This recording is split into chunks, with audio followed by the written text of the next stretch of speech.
Technology में अगर किसी मुल्क के बारे में बात की जाए तो जापान को शामिल करना सबसे ज़्यादा ज़रूरी समझा जाता है। हाँ दोस्तों, जापान एक ऐसा मुल्क है जिसने आज तक बहुत सी ऐसी टेक्नोलॉजीज बनाई है कि जिनको देखकर एक आदमी दंग रह जाता है। दोस्तों, जापान के बारे में आज मैं आपको कुछ ऐसी हकीकत बताने वाला हूँ जिस हकीकत ने आज जापान का बहुत ज़्यादा नुकसान कर दिया है, और इसके अलावा जापान ने जो टेक्नोलॉजीज बनाई हैं उनमें इनको बहुत ज़्यादा नुकसान हुआ है, और सबसे बड़ा नुकसान आज मैं आपको बताने वाला हूँ। हाँ दोस्तों, बायोग्राफी ऑफ अर्थ में आप सबको एक नई वीडियो के साथ खुशामदीद कहता हूँ। दोस्तों, आज मैं जिस चीज़ के बारे में बताने वाला हूँ वो टेक्नोलॉजी तो है ही है, इसके अलावा वो ज़मीन पर बनाया गया एक सबसे अलग थलग एयरपोर्ट समझा जाता है। हाँ दोस्तों, आज मैं आपको कानसाई बैनुल अक़वामी हवाई अड्डे के बारे में बताने वाला हूँ जो कि होशों के साहल पर बनाया गया है। हाँ दोस्तों, ये एक वाहिद एयरपोर्ट है जो कि दरिया में मौजूद एक जजीरे पर बनाया गया है, और इस जजीरे को भी जापान के इंजीनियर ने खुद क्रिएट किया है। दोस्तों, जापान में बहुत ज़्यादा पॉपुलेशन हो जाने की वजह से वहाँ पर जगह मौजूद नहीं थी कि वहाँ एक हवाई अड्डा बनाया जा सकता। लेकिन दोस्तों, जापान को एक हवाई अड्डे की बहुत ज़्यादा ज़रूरत थी ताकि वो लोगों को एक मुल्क से दूसरे मुल्क में छोड़ने के लिए आसानी पैदा कर सके। दोस्तों, जापान ने बहुत सी ऐसी जगहें देखी जहां पर वो अपना एयरपोर्ट बना सकते, लेकिन दोस्तों वहां पर कोई ना कोई मुश्किलात खड़ी होती जा रही थी। दोस्तों, होशो दरिया के पास ही एक शहर में जापान हुकूमत ने बात की कि यहाँ पर एयरपोर्ट बनाया जाए ताकि लोगों को आसानी दी जा सके, लेकिन यहाँ पर मौजूद किसानों ने अपनी फसलों की जगह देने पर मना कर दिया और अपनी जगह नहीं दी, जिस वजह से दोस्तों जापानी हुकूमत के लिए परेशानी मजीद बढ़ती जा रही थी। इनको एक हवाई अड्डे की बहुत ज्यादा सख्त जरूरत भी पेश आ रही थी। दोस्तों, इसी मजबूरी को मद्देनजर रखते हुए जापान में मौजूद इंजीनियर ने इस बात का अंदाजा लगाया कि वो होशो दरिया में अपना एक जजीरा बनाने के बाद उस जजीरे पर अपने एयरपोर्ट को तख्लीक करेंगे। दोस्तों, इस बात पर बहुत ज्यादा गौर किया गया, और गौर करने के बाद आखिरकार इस बात को अप्रूव कर लिया गया और वहां पर एयरपोर्ट बनाने की मंजूरी दे दी गई। दोस्तों, इसकी तमीर 1987 में शुरू की गई। सबसे पहला काम जो किया जाने वाला था वो यही था कि सबसे पहले दरिया में मिट्टी डालने के बाद उस पे एक जजीरा बनाया जा सके ताकि उस पे एयरपोर्ट का बसेरा किया जाए। दोस्तों, इन्होंने बहुत ज़्यादा मिट्टी डालने के बाद आखिर उस दरिया पर एक बहुत ही खूबसूरत नुमा जजीरा तैयार कर लिया था। दोस्तों, इस दरिया को ज़मीन बनाने के लिए इनकी बहुत ज़्यादा मेहनत लगी, जिसमें तकरीबन 3 पहाड़ों की खुदाई करके इसके मलबे को इस दरिया में एक जजीरा बनाने के लिए फेंका गया था। दोस्तों, ये बनने में तकरीबन 3 साल लग गए थे। 3 साल में सिर्फ और सिर्फ इस जजीरे को एक मिट्टी की शक्ल दी जा चुकी थी। दोस्तों, इसको भरने के लिए क्रेन इस्तेमाल नहीं की जा सकती थी, इसलिए इसको भरने के लिए बहुत से जहाज़ों का इस्तेमाल किया गया, जिसपे तकरीबन $1 बिलियन लागत हो चुकी थी। दोस्तों, इसी तरह 1990 में जब वो जजीरा तैयार हो गया तो उसको ओसाका शहर से मिलाने के लिए एक पुल बनाया गया, जिस पे तकरीबन $1 बिलियन लागत हुई थी। दोस्तों, अगर मैं आपको बताना चलूं तो इस पुल की लंबाई तकरीबन 3 किलोमीटर की थी, और इस पे आने वाला खर्चा बहुत ज्यादा हो चुका था। इसमें बहुत ही भारी स्क्वायर नुमा पत्थर इस्तेमाल किए गए थे जब ये पुल को तैयार किया गया था। दोस्तों, ऐसा इसलिए किया गया था क्योंकि पानी की स्पीड बहुत ज्यादा थी और इसमें कंक्रीट वगैरह डालना मुमकिन नहीं था, इसलिए दोस्तों सबसे पहले इसमें पत्थर के ब्लॉक का इस्तेमाल किया गया। उसके बाद इस सड़क को कंक्रीट के साथ बनाया गया था। दोस्तों, इसके अलावा अगर मैं आपको बताना चलूं तो ये जापान में किया जाने वाला सबसे पहला प्रैक्टिकल था जो कि बहुत ही ज्यादा मुश्किल भी साबित होने वाला था। दोस्तों, जब इस पे जजीरे को बनाया गया था तो ये पेशन गोई की गई थी कि तकरीबन 5.7 मीटर तक तक जजीरा डूब जाएगा। दोस्तों साइंसदानों ने ये चेक करने के लिए कि जजीरा आखिर वजन के साथ कितना डूब सकता है वहां से मिट्टी ली और उसका प्रैक्टिकल किया।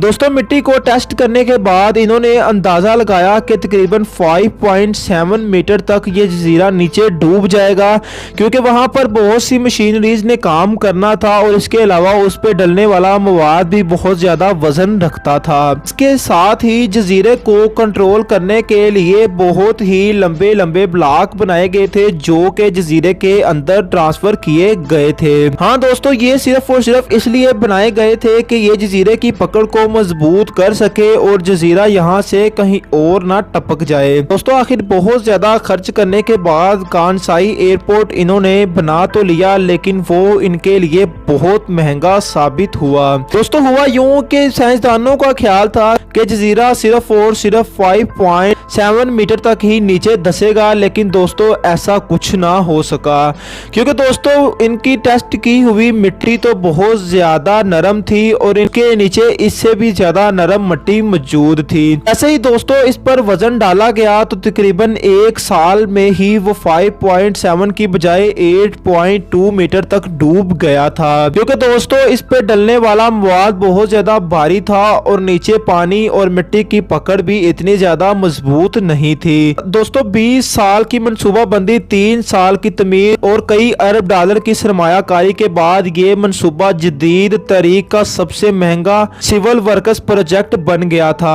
1991 में टर्मिनल की तमीर का आगाज हुआ और जजीरे के डूबने की तलाफी के लिए टर्मिनल की इमारत को सहारा देने के लिए सैडेस्ट कॉलम बनाए गए थे। दोस्तों जिनके बारे में मैं आपको पहले बता भी चुका हूं कि ये वो कॉलम थे जो कि इस टर्मिनल को सहारा देने के लिए बनाए गए थे कि इन टर्मिनल को कंट्रोल में रखा जा सके। दोस्तों इनमें लोहे की मोटी धाती प्लेटें डाल दी गई थी जो कि इसको बहुत ज्यादा मजबूत करने में कामयाब भी हो चुकी थी। दोस्तों 1994 में इस हवाई अड्डे को खोल दिया गया था, यानी यहाँ पर जहाजों का आना जाना भी शुरू हो चुका था।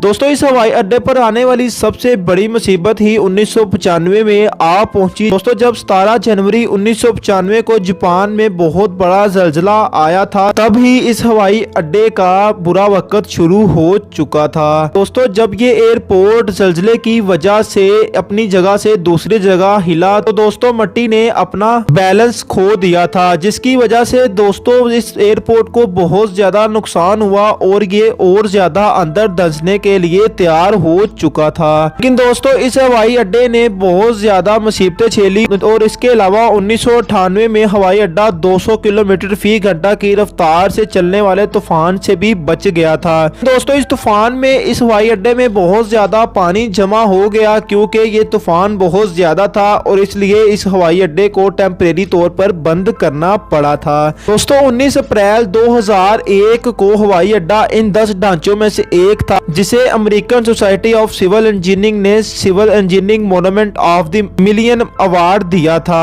दोस्तों 2008 तक कानसाई हवाई अड्डे की कुल लागत तकरीबन 20 बिलियन डॉलर हो चुकी थी, जो कि सबसे महंगा मंसूबा भी बन चुका था। दोस्तों इसमें एक जजीरे का बनना, 2 रनवे, टर्मिनल और सहूलियात शामिल थी। लेकिन दोस्तों वहां जापानी हुकूमत को बहुत ज्यादा टेंशन भी होने लगी कि जब 8.2 तक ये जजीरा डूब सकता है तो इससे ज्यादा डूबने का खतरा भी हो सकता है। दोस्तों इन लोगों ने बहुत ज्यादा कोशिश की और आखिर एक इंजीनियर ने इनको बताया कि अगर हम नीचे मिट्टी से पानी को निकालते रहेंगे तो ये हवाई अड्डा कुछ सालों तक खड़ा रहेगा। दोस्तों इन लोगों को बाद में ये बात मालूम हुई कि जो मिट्टी इन्होंने टेस्ट की थी इस मिट्टी में 70% तक पानी मौजूद था। दोस्तों इन्होंने स्टील ट्यूब का इस्तेमाल किया और रेत को मिट्टी के अंदर भरना शुरू कर दिया ताकि रेत मिट्टी से पानी को चूसती रहे और ये एयरपोर्ट अपनी जगह पर खड़ा रहे। इन्होंने बहुत ज्यादा कोशिश की और साथ ही जापानी हुकूमत ने इस बात को भी मान लिया कि उन्हें कोई और एयरपोर्ट बनाना चाहिए, क्योंकि इस एयरपोर्ट पर उनको ज्यादातर एतबार नहीं करना चाहिए। तो दूसरी तरफ दोस्तों उन्होंने वहां पर एयरपोर्ट बनाने के लिए जगह ढूंढना शुरू कर दी और इस एयरपोर्ट को यूज करना भी शुरू कर दिया। दोस्तों वक्त के गुजरने के साथ साथ